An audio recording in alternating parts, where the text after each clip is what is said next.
नमस्कार, good morning all of you.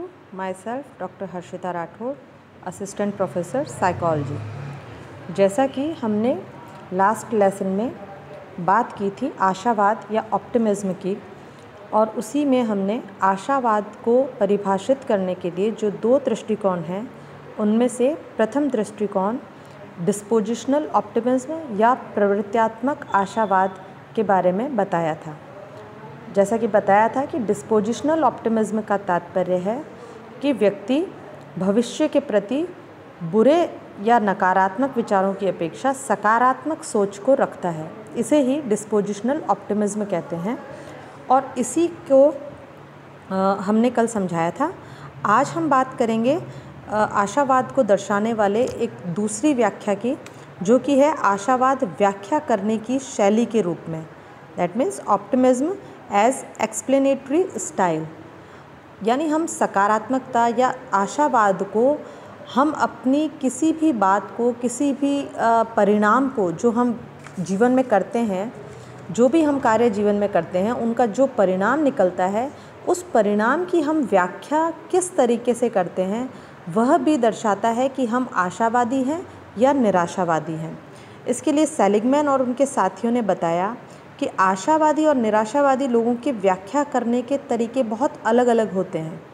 जो चीज़, जो एक्टिविटी, जो कार्य लक्ष्य प्राप्ति के लिए जो वह एफर्ट्स करते हैं, उनके द्वारा उन्हें जो भी प्राप्त होता है, जो भी रिज़ल्ट आता है, उनको व्याख्या करने का आशावादी और निराशावादी व्यक्तियों के पास अपने अपने अलग अलग तरीके होते हैं।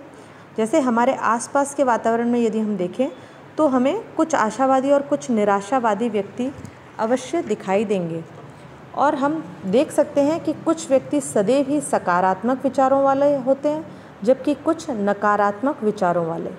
और देखा गया है कि सकारात्मक विचारों वाले व्यक्ति या जो आशावादी हैं वो अपने द्वारा किए गए कार्य या जो उनको कार्य किए उनसे जो परिणाम प्राप्त हुआ है उस परिणाम में भी वो कहीं ना कहीं सकारात्मकता की खोज कर लेते हैं, चाहे वो परिणाम कितना ही बुरा क्यों ना हो।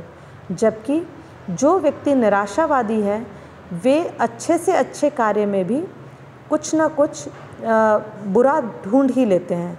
इसको हम इस तरीके से समझ सकते हैं कि आशावादी लोग हर समस्या में एक समाधान खोजते हैं, जबकि निराशावादी हर समाधान में भी कोई ना कोई समस्या निकाल लेते हैं।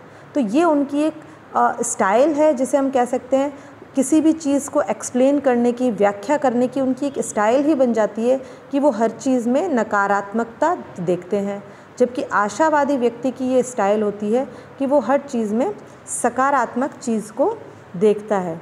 इसको हम एक एग्ज़ाम्पल के थ्रू बहुत अच्छे से समझा सकते हैं कि यदि सोने की खान में व्यक्ति खुदाई करे तो उसमें दो चीज़ें निकलती है, मिट्टी और सोना।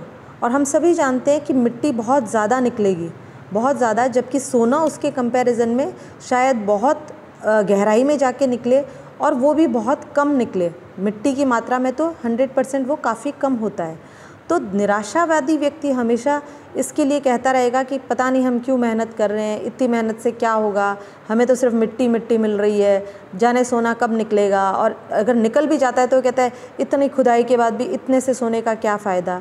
जबकि एक आशावादी व्यक्ति जो होगा वह सदैव ही सोने के ऊपर उसका ध्यान रहेगा, ना कि मिट्टी के ऊपर। और वो अपनी थोड़ा सा सोना भी निकले तो उसमें भी वो उसको सफलता को देखेगा और पाएगा कि इतने कार्य के बाद भी उसका जो कार्य था वो सफल हुआ, उसे थोड़ा बहुत भी सोना मिला। तो ये बेसिक डिफरेंस है सकारात्मक और नकारात्मक विचार वालों का, या हम कह सकते हैं आशावादी और निराशावादी व्यक्तियों के बीच में। इसी को व्याख्या करने की शैली के संदर्भ में ही पीटरसन और उसके साथियों ने भी कई अध्ययन किए और उनमें पाया है कि नकारात्मक व्याख्या करने वाले या निराशावादी व्यक्ति हर चीज़ में कुछ न कुछ नकारात्मकता को ही हाईलाइट करते हैं, नकारात्मकता को ही दर्शाते हैं, जबकि सकारात्मकता या आशावादी व्यक्ति पॉजिटिव चीज़ों के प्रति ध्यान देता है। और इसके आधार पे सेलिगमैन ने भी इस पर व्याख्या की है और उन्होंने बताया है कि कुछ एडेप्टिव कॉजुअल एट्रीब्यूट्स होते हैं, अर्थात अनुकूलित कारणात्मक गुणारोपण होते हैं। व्यक्ति अपने सफल और असफल कार्यों के लिए किन्हीं चीज़ों को उसका कारण मानता है।